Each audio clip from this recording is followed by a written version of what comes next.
Halo Rebahaners, dimanapun kalian berada, bagaimana kabarnya? Gimana? Beras di rumah kalian masih aman? Sebuah film berjudul The Surfer tahun 2024. Film ini dibintangi oleh salah satu aktor favorit saya sekaligus paman angkat saya ketika dulu saya masih kuliah di Cambridge University, yaitu Om Nicolas Cage. Tidak perlu saya ceritakan sinopsisnya karena film-film Om Nicolas ini kebanyakan mind blowing dan di luar nalar, sehingga langsung saja pasang handsfree, simetriskan poses rebahan, kencangkan celana dalam, selamat menonton. Dan ayo kita katakan bersama-sama ya teman-teman ya. 1, 2, 3. Cekicrot.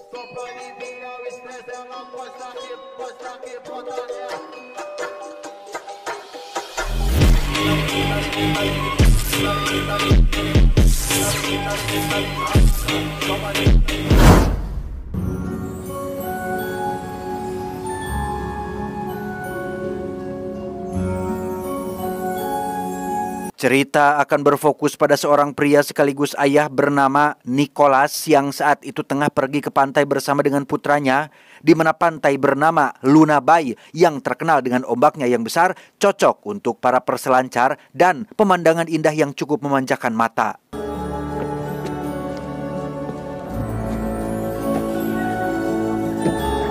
Setibanya di Luna Bay, Nicolas pun menyuruh putranya untuk ganti baju duluan, sementara ia akan menelepon seorang agen perumahan untuk membicarakan terkait rumah yang akan dibelinya persis di dekat pantai tersebut, sehingga sudah jelas tujuan utama sebenarnya Nicolas pergi ke pantai ini bukan semata-mata hanya untuk berselancar saja, melainkan untuk membeli rumah impian yang ada di lokasi tersebut. Well, I am the one buying it. Yeah, maybe not. There's another. Masalahnya adalah sudah ada pembeli lain yang menawar rumah itu dengan harga yang lebih tinggi, cash lagi, sehingga si agen perumahan pun memberikan waktu 2 kali 24 jam untuk Nicolas menyiapkan uang tunainya.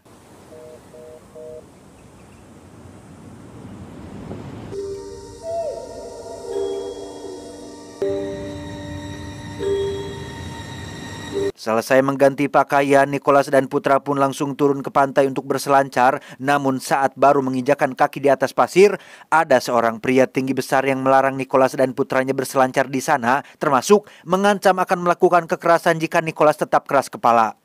Don't live here. Don't surf here. Saat masih ribut-ribut, muncullah pria lain yang sepertinya adalah bosnya, si pria tinggi besar ini. Dia bernama Skelly yang merupakan ketua komunitas peselancar lokal yang dengan baik-baik meminta Nicolas dan putranya untuk pergi. Entah apa alasannya, pokoknya Nicolas tidak boleh berselancar di sini jika tidak ingin terjadi hal-hal yang tidak diinginkan. Plenty of family beaches for you to enjoy your afternoon.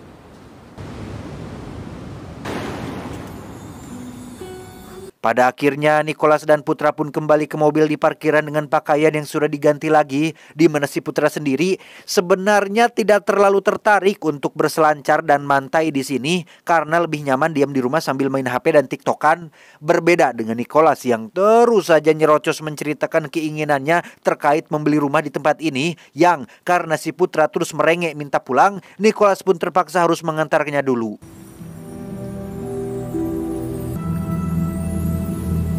Satu jam kemudian, Nicolas pun kembali lagi sendirian dan parkir di tempat yang sama, di mana ia terlihat sedang menghubungi brokernya atau orang yang mengelola keuangannya di perusahaan saham, di mana Nicolas sedang mendesak brokernya untuk segera cairkan uang miliknya demi untuk bisa secepatnya membeli rumah itu secara tunai. Call me back as soon as you can. Beberapa menit berlalu, brokernya tak kunjung menelepon dan memberi kabar baik. Di bawah terik panas matahari dan AC mobil yang kurang dingin, Nicolas tetap sabar menunggu sampai ketika ia melihat seorang peselancar lokal yang sedang menyapa pengunjung. Pemuda itu tiba-tiba menololkan lidahnya dan... Hey, no, don't. Ya, ada seorang paman gelandangan yang ujug-ujug meletakkan brosur anjing hilang di kaca depan mobilnya yang membuat Nicolas keberatan. Di mana si paman ini ternyata sering berkeliaran di pantai ini, bahkan memiliki mobil tua yang sudah terparkir sejak lama, termasuk sering menjadi bulan-bulanan remaja lokal yang ada di sana.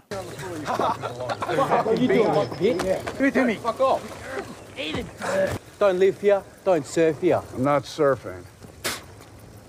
Singkat cerita, sore menjelang malam pun tiba. Muncullah beberapa remaja perempuan yang sepertinya akan ikut gabung pesta dengan Skelly dan komunitasnya di pantai, di mana seorang kurir pizza pun terlihat datang menyusul untuk mengantarkan pesanan Skelly dan kawan-kawannya, yang karena Nicholas belum makan sejak tadi siang, ia pun mencoba untuk membeli satu kotak pizza yang dihargai dengan $100 atau sekitar 1,5 juta rupiah karena Nicholas dianggap sebagai turis yang sedang melancong ke tempat ini. Oh, okay. Karena tidak ada warteg satupun di tempat ini, Nicholas pun terpaksa membeli satu kotak pizza dengan harga yang ditawarkan, yang karena air minumnya habis, ia pun meletakkan pizza tersebut di atas mobil untuk mengambil air minum di keran air umum. Saat kembali, pizzanya sudah tergeletak di bawah dengan kondisi sudah terinjak-injak, namun hal yang membuatnya terkejut adalah papan selancar miliknya yang diletakkan di atas mobil ternyata dicuri oleh beberapa pemuda komunitasnya Skelly, sehingga Nicholas merasa perlu untuk turun mengambil kembali papannya. Tiba di sana, Nicholas langsung disambut oleh satu anggota komunitas yang tiba-tiba nyerenteng menghajarnya, yang karena Nicholas pernah jadi manusia tengkorak berapi yang suka kebut-kebutan pakai motor gede, ia pun dapat dengan mudah mengalahkan pemuda itu sampai akhirnya saat kembali ke mobil, Nicholas langsung menghubungi nomor telepon polisi setempat untuk melaporkan apa yang terjadi dan sampai ketiduran menunggu aparat yang tak kunjung datang.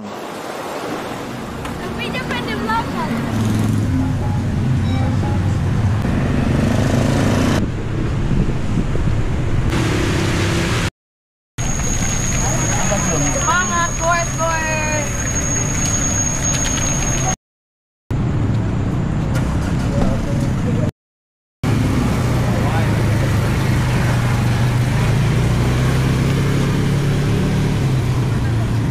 Keesokan paginya, Nicholas dibangunkan oleh bapak petugas aparat yang semalam ditelepon, di mana Nicholas langsung menceritakan kronologi masalahnya dan meminta beliau untuk turun membereskannya. Karena jarak dari parkiran ke pantai cukup jauh, Nicholas pun menghampiri si paman gelandangan untuk meminjam teropongnya, tapi itu tidak gratis. Nicholas harus menukarnya dengan kacamata mahal miliknya. Dan alangkah terkejutnya Nicholas saat melihat jika petugas itu ternyata adalah masih satu circle dengan Skelly, alias masih CS-nya sendiri. Sehingga Nicholas yang habis kesabaran pun memutuskan untuk turun mendatangi mereka dan meminta papan selancarnya segera dikembalikan. Dude, that's my board. Luar biasanya, Skelly mengklaim bahwa papan selancar itu sudah ada di sana sejak musim panas 7 tahun lalu, yang hal itu dikonfirmasi oleh si petugas yang juga sudah memvalidasinya. Entah permainan macam apa yang sedang mereka berdua mainkan, Nicholas benar-benar dibuat kebingungan dengan kelakuan mereka semua.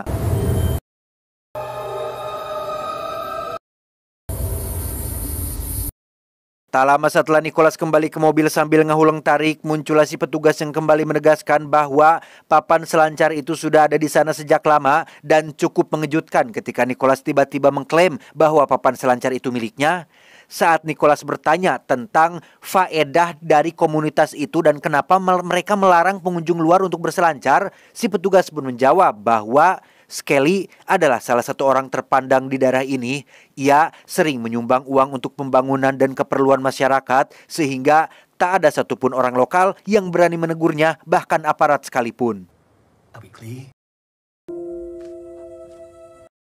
Singkat cerita, tengah hari pun tiba. Saat matahari sedang terik-teriknya, mobil Lexus milik Nicholas pun kehabisan listrik karena memang mobil listrik yang tidak pakai bensin, di mana Nicholas yang merasa kehausan pun berniat untuk mengambil air dari keran umum, tetapi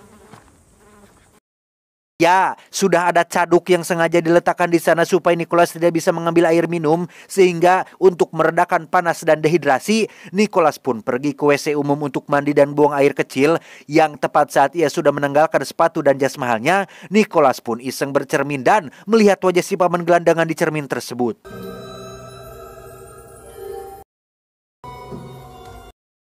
Selesai buang air kecil, Nicholas pun langsung keluar dan mendapati jas dan sepatunya sudah raib diambil oleh seseorang.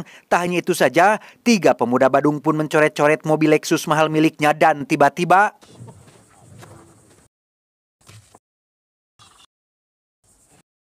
Ketika Nicholas sedang nyabutan beling dari telapak cokornya, muncullah seorang turis yang merupakan mbak-mbak fotografer yang iseng memotretnya beberapa kali. Sebagai imbalan atas pengambilan foto tersebut, Nicholas pun meminta bantuan untuk mengisi daya listrik dari aki mobil si mbak, dan sambil menunggu, mereka berdua pun saling berkenalan dan mengobrol satu sama lain. Promise my wife we'd live here.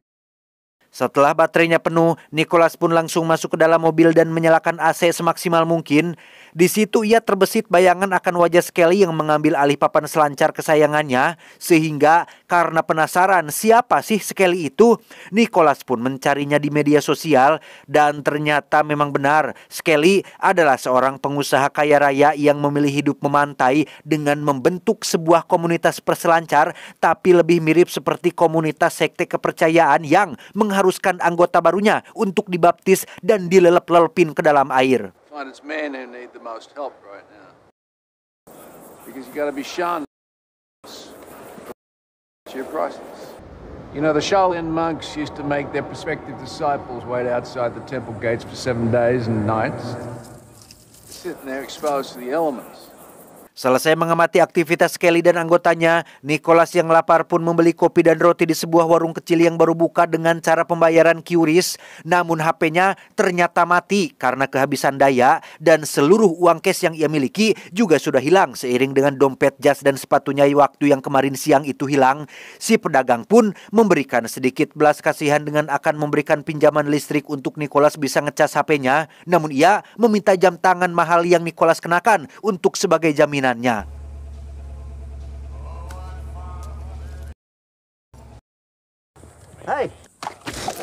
Dan ya, Nicholas mendapat perlakuan tak menyenangkan oleh seorang pembeli yang kesal karena kelamaan nunggu antrian. Setelah menikmati kopi yang tinggal setetes, Nicholas pun melihat dua turis yang baru datang dan mencoba untuk memperingatkan pasangan itu agar tidak berselancar di pantai ini. Right, well, I feel I should warn.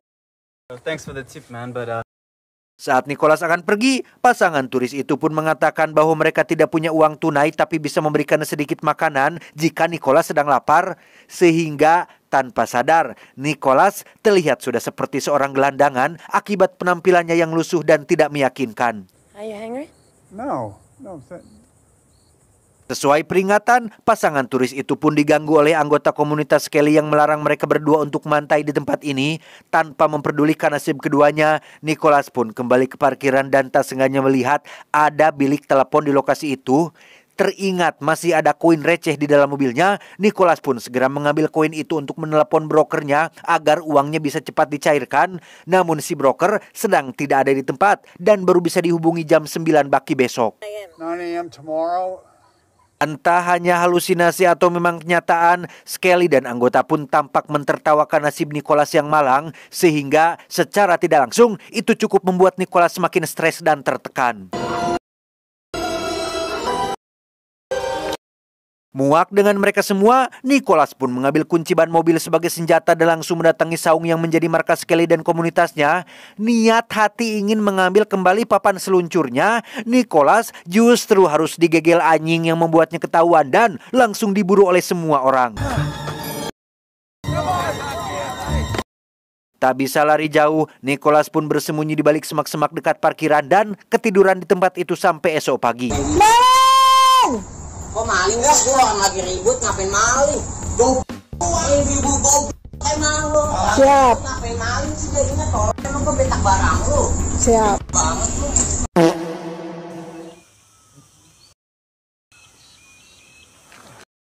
Ketika bangun, Nicholas pun terkejut saat mendapati mobilnya sudah hilang dari parkiran. Cuma ada mobil tua milik si paman gelandangan sajalah yang ada di sana. Tak lama, muncullah si petugas aparat yang seperti biasa melakukan patroli harian. Anehnya, si petugas seolah menganggap bahwa Nicholas adalah gelandangan yang biasa berkeliaran di tempat ini dan mencoba meyakinkan bahwa mobil tua milik si paman tersebut adalah mobil milik Nicholas yang sudah terparkir di sana sejak lama. Entah permainan macam apa lagi yang sedang dimainkan olehnya, Nicholas pun duduk di tangga menuju komplek perumahan dan secara kebetulan bertemu dengan si agen perumahan yang sedang bersama dengan sebuah keluarga yang berniat membeli rumah impian yang Nicholas inginkan. You want to pretend like you don't know me so you can... I have never met you in my life, Nick. Can you just... Sama seperti si petugas, si agen ini pun seolah tidak mengenalnya dan menganggap bahwa Nicholas hanyalah seorang gelandangan. Melihat si pedagang baru membuka warungnya, Nicholas pun bergegas menemuinya untuk mengambil ponselnya yang kemarin dicas dititipkan di sana, tetapi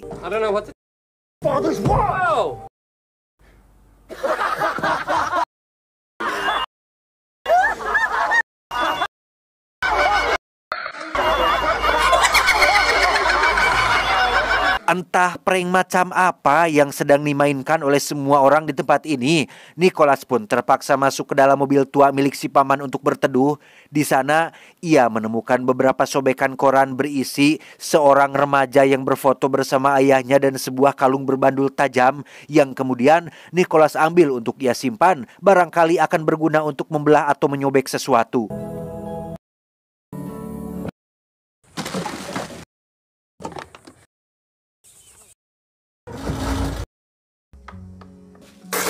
Di tengah panas terik yang menyengat, bibir pecah-pecah, tenggorokan kering, dan suku rorombeheun, Nicholas pun didatangi oleh Skelly yang membawa minuman dingin lengkap dengan burger dan buah semangka untuk Nicholas makan. Skelly datang ke sana karena merasa kasihan dengan Nicholas yang terus-terusan hidup dalam ilusi pikirannya sendiri. Ilusi?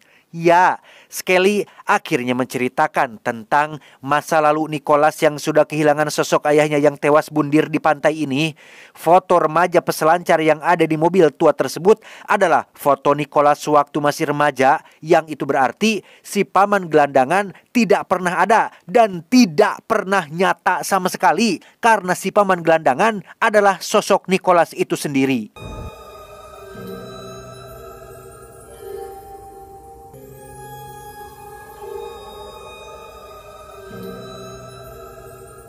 You lost everything. You did. Just accept. Akibat kelaparan dan dehidrasi yang berat, pikiran dan mental Nicholas pun menjadi kacau yang membuatnya menjadi kebingungan untuk membedakan mana yang nyata dan mana yang tidak. Apakah ucapan Skelly itu benar atau hanya sekedar kebohongan?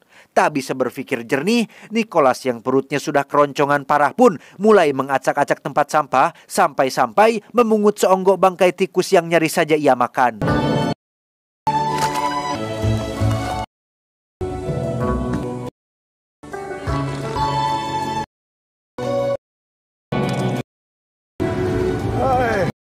Beberapa jam kemudian saat pantai sudah ramai oleh pengunjung, Nicholas secara kebetulan bertemu lagi dengan si mbak fotografer, di mana Nicholas langsung memeriksa isi file pada kamera si mbak sewaktu dirinya difoto depan mobil Lexus mahalnya.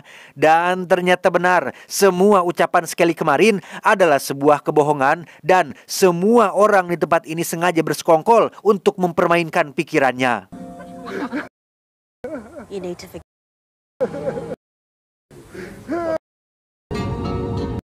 Muak dengan semuanya, Nicholas pun mencabut kayu papan tanda dan langsung nyerenteng menuju pantai sampai akhirnya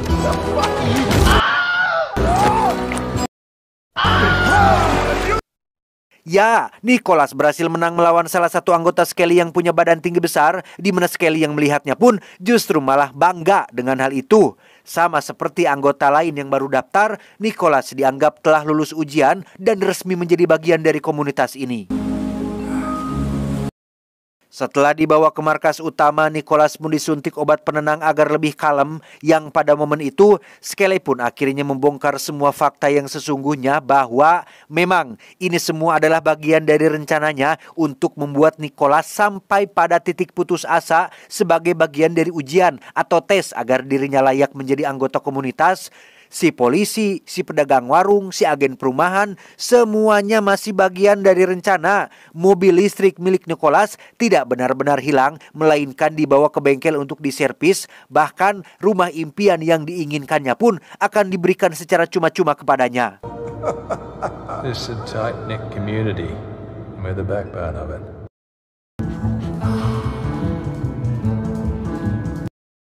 Keesokan paginya saat Nicholas sudah siuman, ia pun harus melakukan tes terakhir untuk mengkukuhkan dirinya sebagai anggota, di mana Nicholas harus membakar mobil tua milik si paman gelandangan karena dianggap telah mengotori tempat ini sejak lama.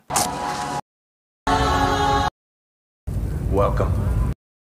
Tepat saat semua orang bersorak-sorai merayakan peresmian Nicholas sebagai anggota, muncullah putra Nicholas yang datang untuk menyusulnya setelah beberapa hari tak pulang, yang karena Nicholas sudah resmi menjadi bagian dari komunitas, maka si putra pun diajak serta untuk ikut gabung bersama mereka. Tak nyaman dengan orang-orang ini dan komunitas anehnya, Nicholas pun menyuruh putranya untuk turun ke pantai duluan, sementara ia akan mencari kunci mobil supaya nanti bisa langsung kabur dari tempat ini. Namun tiba-tiba muncullah si paman gelandangan yang berteriak sembari menenteng kresek berisi senjata api dan... Sambil mengancam semua orang dengan pistol, si paman pun mengingatkan Skelly tentang putranya yang tewas di pantai ini, yang pada akhirnya terungkaplah bahwa anak laki-laki yang sempat Nicholas lihat disobekkan koran di dalam mobil tua adalah putranya si paman yang mati saat sedang mengikuti tes ujian masuk menjadi anggota komunitas ini, dan si paman menyalahkan mereka semua atas hal itu. Where were you then? This may be...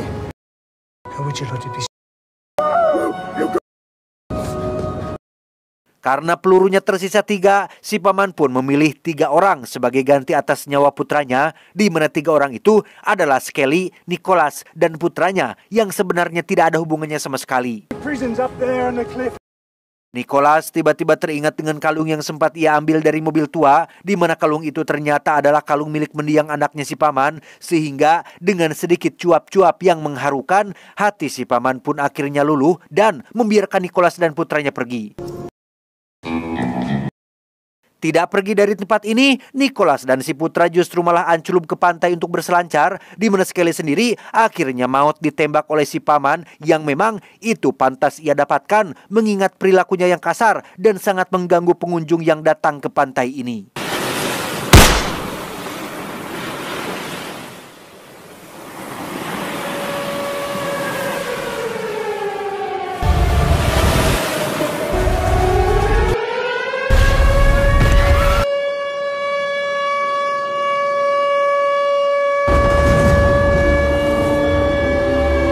Tamat, ending yang cukup memantaikan.